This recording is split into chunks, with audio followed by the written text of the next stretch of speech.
Kharagpur fact news के सभी दर्शकों को मेरा नमस्कार।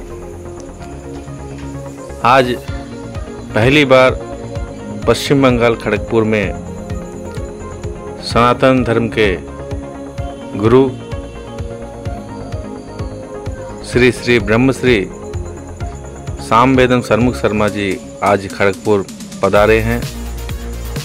खड़गपुर तेलुगु कम्युनिटी की ओर से आज उनका पूर्ण कुंभकम स्वागत किया गया है। खड़गपुर के तेलुगु समुदाय के जितने ब्राह्मण हैं सभी ब्राह्मणों के नेतृत्व में आज परम पूजनीय गुरु जी का स्वागत हुआ है। आज से लगातार 3 दिन उनका खड़गपुर ओल्ड सेटलमेंट बालाजी मंदिर के प्रांगण में प्रवचन का कार्यक्रम होगा। ब्रह्मश्री सामवेदम सरमुख शर्मा गारिని खड़गपुर విచ్చేస్తున్నారు। మన వైకుంఠం పక్కన బాలాజీ మందిరం ఖड़गपुर తెలుగు కమ్యూనిటీ వారందరూ కూడా వారికి పూర్ణ కుంభ స్వాగతంతో మందిరంకి పట్టుకెళ్ళడానికి అని చెప్పి అందరూ కూడా ఇక్కడ వేచి ఉన్నాము। మరికొద్ది సేపట్లో ఆయన వాహనం వస్తున్నది। ఆయన మరికొద్ది సేపట్లో వస్తున్నారు। రాగానే ఆయనకి మాలాధారణ చేసి పూర్ణ కుంభ స్వాగతంతో ఆయన మందిరాన్ని పట్టుకెళ్ళడానికి మేము అందరూ కూడా ఎదురు చూస్తూ ఉన్నాం। ఆయన ఎక్కడి నుండి వస్తున్నారు? ఆయన బ్రహ్మశ్రీ సామవేదం చంద్ర శర్మ గారు హైదరాబాద్ నివాసి। ఆయన హైదరాబాద్ నుంచి వస్తున్నారు। కలకత్తా వచ్చారు దమ్దమ్కి మధ్యాహ్నం 3 గంటలకి। అక్కడి నుంచి బయలుదేరి ఇప్పుడు ఖరగ్పూర్ వస్తున్నారు। ఆయన ఎంతమంది ఒకరైనా వచ్చారా? గ్రూప్ అంతా ఆయనతో ఆయన పిఏ గారు వస్తున్నారు। వారు ఇరువురు వస్తున్నారు। మీరు స్వాగతం చేయడానికి ఎంతమంది ఇక్కడ నిల్చున్నారు? మేము వైకుంఠ మగద్దార్ బాలాజీ కమిటీ మందిరం వారు కాకుండా ఖరగ్పూర్ తెలుగు కమ్యూనిటీ మొత్తం అంతా కూడా ఇంచుమించు ప్రస్తుతం ఒక 500-600 మంది ఉన్నాయి ఇక్కడైతే। ఆయనకి స్వాగతం చేసి పట్టుకెళ్తాం పూర్ణకుంభ కార్యక్రమాలు ఎన్ని రోజులు జరుగుతుంది? కార్యక్రమం ఇవాళ ఆయన వచ్చిన తర్వాత ఆయనకి భగవంతుడి తాలూకా సన్నిధానంలో చూస్తుంది। ఆ తర్వాత అందరికీ కూడా సభ్యుల పరిచయం అవుతుంది। మరి ఈరోజు ఏ కార్యక్రమం లేదు। రేపు ఉదయం నుంచి కూడా ఆనందేశ్వర మందిరం, అలాగే మన కనకదుర్గ మందిరం, కొత్తగోళ్ళి రామ మందిరం, ఆ సిద్ధేశ్వర మందిరంకి వాటికి వెళ్తారు। అక్కడి నుంచి వచ్చిన తర్వాత మధ్యాహ్నం 3 గంటల నుంచి లలితా సహస్రనామార్చన ఒక 800 మంది మహిళలందరూ కూడా ఇందులో పాల్గొంటున్నారు చాలా ఘనంగా। అయితే ఆ కార్యక్రమం అవుతుంది। సాయంత్రం 6 గంటలకి ఆయన బ్రహ్మశ్రీ సామవేదం చంద్ర శర్మ గారు లలితమ్మ వైభవం గురించి తెలియజేస్తారు। 6 గంటల నుంచి 8 గంటల వరకు 2 గంటలు ప్రవచనాన్ని ఇస్తారు। అలాగే 13వ తారీఖు శనివారం ఉదయం 10 గంటల నుండి కూడా ఆయన శ్రీదేవి భూదేవి శ్రీ వెంకటేశ్వర స్వామి వారి కళ్యాణ మహోత్సవం జరిపిస్తారు ఆయన సన్నిధానంలో। ఈ కార్యక్రమం కూడా చాలా విశిష్టమైనది, విశేషమైనది। 14వ తారీఖున ఐఐటి వెళ్తారు ఉదయం। సాయంత్రం ఆయన గోమాత విశిష్టత గురించి ప్రవచనాన్ని ఇస్తారు। 15వ తారీఖున ఇక్కడి నుంచి బయలుదేరి కలకత్తా వెళ్తారు। కలకత్తా ఆంధ్ర స్టేషన్ వారు వారికి కలకత్తాలో ఉండేటువంటి కాళీఘాట్ దక్షిణేశ్వరం బయలుదేరి చూపించి అక్కడి నుంచి 16వ తారీఖున ఆయన తిరిగి ప్రయాణం హైదరాబాద్ చేస్తారు। గోవింద। మీ పేరేం పేరండి? నా పేరు నేమాని వెంకట సుబ్రహ్మణ్య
తర్వాత అక్కడ సురేందర్ రెడ్డి గారు ఎయిర్పోర్ట్లో మేము అక్కడ లోపలికి మా పార్సల్ రెడీ చేసి వచ్చే పార్సల్ తీసుకుని లోపలికి వెళ్ళేట్టుకెళ్ళి అక్కడ ఎయిర్పోర్ట్ డైరెక్టర్ ఆయన రిసీవ్ చేసుకొని లాంచ్లో తీసుకెళ్ళి గురువు గారికి చూస్తే గురువుగారు ఎక్కడ ఉన్నారని వెయిట్ చేస్తే లాంచ్లో ఉన్నాను అని ఆయన చేశారు. అక్కడికి వెళ్ళిన తర్వాత గురువుగారు మొట్టమొదటి మాట, అందరికీ కూడాను మీరే చేసిన ఏర్పాటే నేను ఇక్కడికి వచ్చాను, అందరికీ ధన్యవాదాలు. దాని తర్వాత ఆయన తీసుకొని వచ్చి ఎక్కుంటే ఈ పశ్చిమ బెంగాల్లో రసగుల్లాలు బాగుంటాయంటే అని అడిగారు. నాలుగు గారు చాలా బాగుంటాయి. ఈటాగర్ నుంచి శ్రీరామూర్తి కూడా వాళ్ళందరూ కూడా గురుగారిని ఆహ్వానించారు.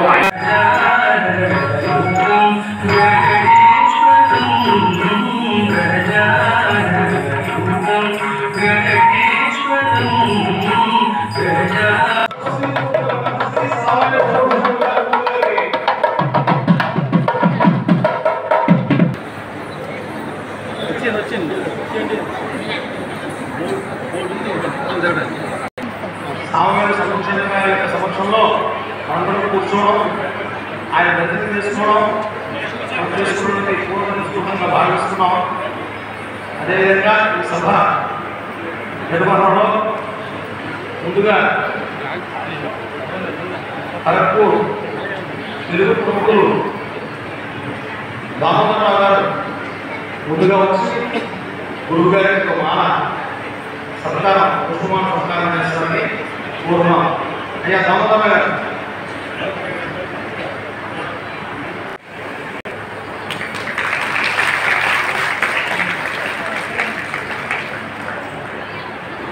తర్వాత శ్రీ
ధన్యవాదాలు.